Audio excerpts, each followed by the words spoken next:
ನಿಲ್ಸಿ.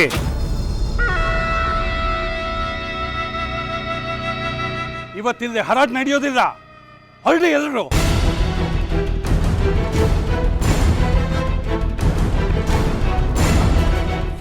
ನಿಮಗೆ ಸಹಾಯ ಮಾಡಬೇಕು ಅಂತ ಬಂದರೆ ನೀವೆಲ್ಲ ಸೇರಿ ಗಲಾಟೆ ಮಾಡ್ತೀರಾ.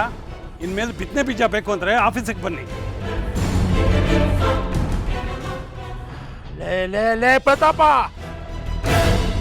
ನನ್ನ ಮಾತ್ರ ಸುಮ್ಮನೆ ಬಿಡಲ್ಲ ಕಣೋ.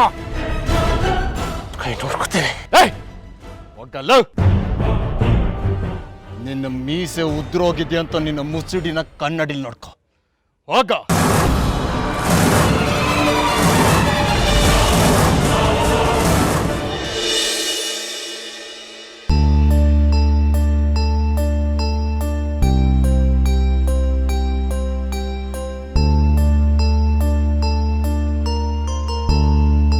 ಬಾನಿ, ಹುಣ್ಣಿಮೆ ದಿವಸ ಒಳ್ಳೆ ನಕ್ಷತ್ರ ಇದೆ.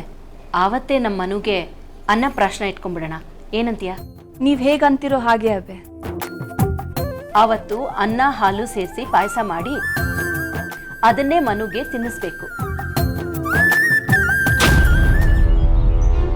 ಅನ್ನ ಹಾಲು ಸೇರ್ಸಿದ್ ಪಾಯಸ ತಿನ್ನಿಸ್ಬೇಕಾ? ಮಂಜರಿ, ನಡಿ, ನನ್ನ ಬಟ್ಟೆ ಕೊಡು. ಏನಾಯ್ತು ನಿಂಗೆ? ಯಾಕೆ ಹಾಗೆ ಮುಖ ಗಂಟಾಕೊಂಡಿದ್ಯಾ?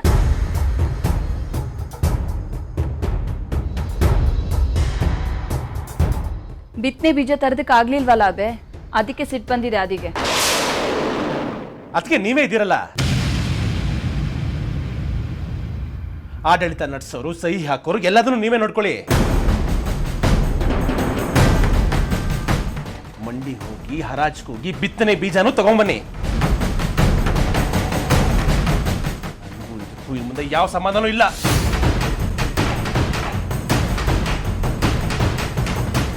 ಬಿತ್ತನೆ ಬೀಜ ಸಿಗದೆ ಇರೋದಕ್ಕೆ ಕಾರಣ ನಾನು ಸಹಿ ಮಾಡಿದ್ದಕ್ಕಲ್ಲ, ನೀನ್ ಜಗಳ ಆಡಿದ್ದಕ್ಕೆ.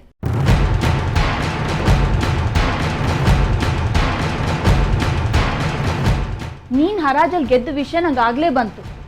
ಆದ್ರೂ ಯಾಕೆ ಕಾಲ್ ಕಿತ್ಕೊಂಡು ಜಗಳಕ್ಕೆ ಹೋದೆ?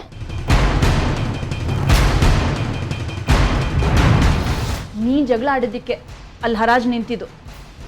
ನಿಂದೇ ತಪ್ಪಾದಿ. ಅದರಿಂದಲೇ ಇಷ್ಟೆಲ್ಲ ಆಗಿದ್ದು. ಅಲ್ಲಿ ನಿಂಗೆ ಅವಮಾನ ಆಯ್ತು ಅಂತ ಆ ಸಿಟ್ಟು ಮನೆಯವ್ರ ಮೇಲೆ ಯಾಕೆ ತೋರಿಸ್ತೀಯಾ? ಹೌದು, ಇನ್ನು ಮುಂದೆ ನಾನು ಯಾವ ಸಿಟ್ಟು ತೋರಿಸಲ್ಲ, ನೀ ಎತ್ತು ತೋರಿಸಲ್ಲ.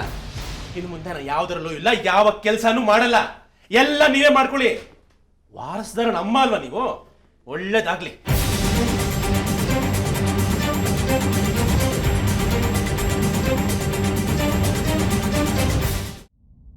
ಇದರಲ್ಲಿ ಹಿಂಗೆ ಗುರಿ ಇಟ್ಟು ಹೊಡೆದ ಅಂದ್ರೆ ಎದುರುಗಡೆ ಇರೋ ಆನೆ ಕೂಡ ಚಿಂದಿ.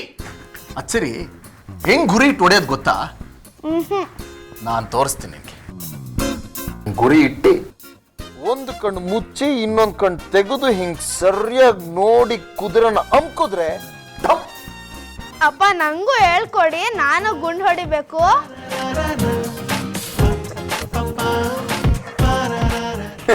ತಗೋ ಆಕಾಶ್.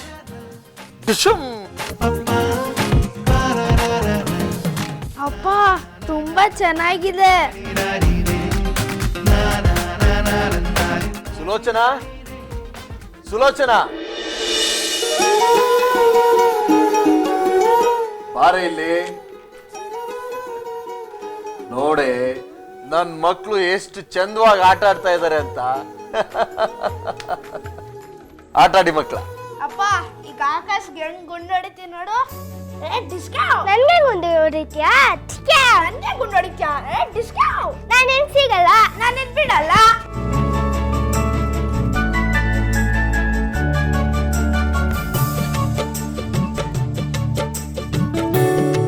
Hands up. ಕೈ ಮೇಲೆ ಎತ್ತಿಲ್ಲ ಅಂದ್ರೆ ಶೂಟ್ ಮಾಡಿಬಿಡ್ತೀನಿ. ಅಪ್ಪನ್ ಬಿಟ್ಬಿಡು, ಇಲ್ಲಾಂದ್ರೆ ನಾನು ಇನ್ನೊಂದು ಶೂಟ್ ಮಾಡ್ಬಿಡ್ತೀನಿ. ಅಯ್ಯೋ ನನ್ನ ಮಗನೇ, ಅಪ್ಪಂಗೆ ಗುರಿ ಇಡ್ತೇನಾ?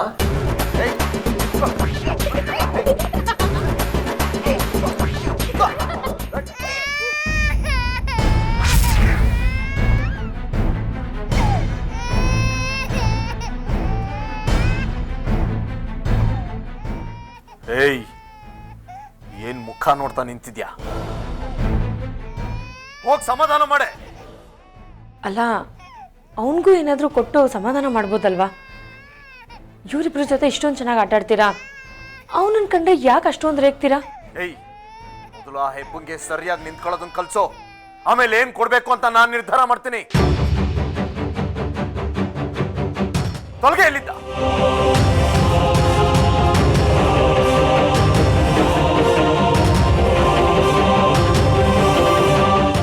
ಹೇಳ್ರೋ ಸಿಂಹದ ಮರಿಗಳ, ಇವತ್ತು ನಿನ್ ಚಂದನ ಚಿಕ್ಕಮ್ಮ ಬರ್ತಾ ಇದ್ದಾಳೆ.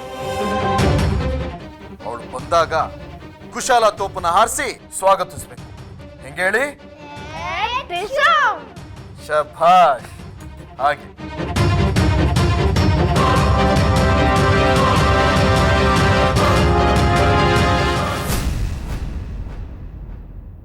ಅಕ್ಕ, ಮನುಗೆ ಏನು ಬೇಕೋ ಅವನು ಏನು ತಿನ್ನಬೇಕು ಅದನ್ನು ನಾನೇ ಮಾಡ್ತೀನಿ, ನಾನೇ ಮಾಡಬೇಕು.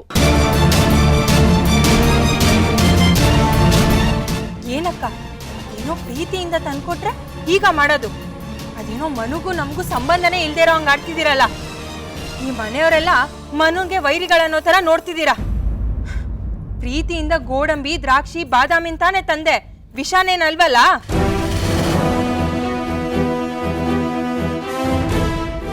ಅಂದರೆ ಮನೇಲಿ ವಿಷ ಆಯ್ತಾ?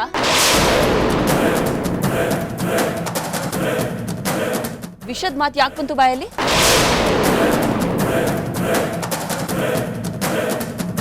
ನಾನಲ್ಲಿ ಹೇಳಿದೆ ವಿಷ ಇದೆ ಅಂತ. ನಾನು ಹೇಳಿದಿಷ್ಟೇ, ಮನು ಏನು ತಿಂತಾನೋ ಅದನ್ನ ನಾನೇ ಖುದ್ದಾಗಿ ಮಾಡ್ತೀನಿ ಅಂತ. ಆಯ್ತು ಬಿಡಿ, ನೀವೇ ಮಾಡಿ, ಬೇಡ ಅಂದವ್ರು ಯಾರು? ಆದ್ರೆ ಯಾಕೆ ಮನುನ 3 ಹೊತ್ತು ಸೊಂಟದಲ್ಲೇ ಕಟ್ಕೊಂಡು ಓಡಾಡ್ತಿರಲ್ಲ? ಬಿಡಿ, ಅವನು ಓಡಾಡ್ಕೊಂಡಿರ್ಲಿ. ಅದನ್ನ ಕೇಳೋ ಅಧಿಕಾರ ಇಲ್ಲಿ ಯಾರಿಗೂ ಇಲ್ಲ. ಅವಳಿಗೆ ಏನ್ ಸರಿ ಅನ್ಸತ್ತೋ ಅದನ್ನ ಅವಳು ಮಾಡ್ಲಿ.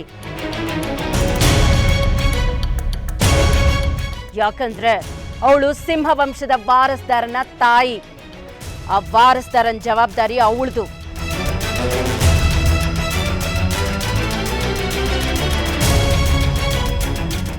ಊರಮ್ಮ ಬಂದು ಮಗುಗೆ ಹಾಲಲ್ಲಿ ವಿಷ ಕೊಟ್ಟು ಹೋದ್ಮೇಲೆ ಈ ಮನೆಯಲ್ಲಿ ಯಾರನ್ನೂ ನಂಬಕ್ಕಾಗಲ್ಲ.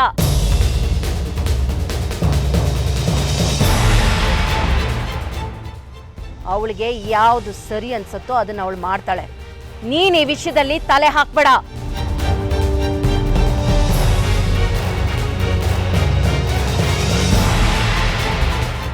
ಬಾನಿ, ಚೆನ್ನಪ್ಪನ್ನ ಬರಕ್ಕೆ ಹೇಳಿದ್ದೀನಿ. ಒಳ್ಳೊಳ್ಳೆ ಬಟ್ಟೆಗಳು ತರ್ತಾನೆ. ನಾನು ಇಲ್ಲದೆ ಇದ್ದಾಗ ಅವನೇನಾದರೂ ಬಂದರೆ ನಿಂಗೆ ಯಾವ ಬಟ್ಟೆ ಇಷ್ಟ ಆಗುತ್ತೋ ಅದನ್ನು ತೆಗೆದಿಟ್ಟಿರು. ಸರಿ ಅಬ್ಬೆ. ಚೌಕಾಸಿ ಮಾಡೋಕ್ಕೆ ಹೋಗಬೇಡ. ನಿಂಗೇನು ಇಷ್ಟ ಆಗುತ್ತೋ ಒಳ್ಳೊಳ್ಳೆ ಬಟ್ಟೆಗಳನ್ನೇ ತೆಗೆದಿಡು.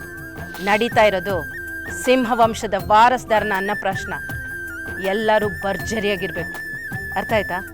ಆಯ್ತಬ್ಬೆ, ಚೆನ್ನಾಗಿರೋ ಬಟ್ಟೆನೇ ತಗೋತೀನಿ. ಅಬ್ಬೆ, ನನ್ನ ಮಗಂಗೂ ನಿಮ್ಮ ಮಗಂಗೂ ಒಳ್ಳೆ ಬಟ್ಟೆ ತಗೊಂಡ್ಲಾ?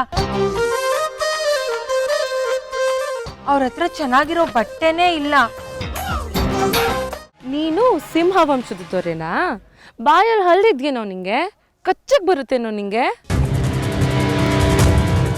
ಲೋ, ನಿಮ್ಮ ಚಿಕ್ಕಪ್ಪಂಗೆ ಮೈ ತುಂಬ ವಿಷ ಕಣೋ. ಅವನು ಕಚ್ಚೋದು ಬೇಡ, ಬರೀ ಮುಟ್ಟಿದ್ರೆ ಸಾಕು.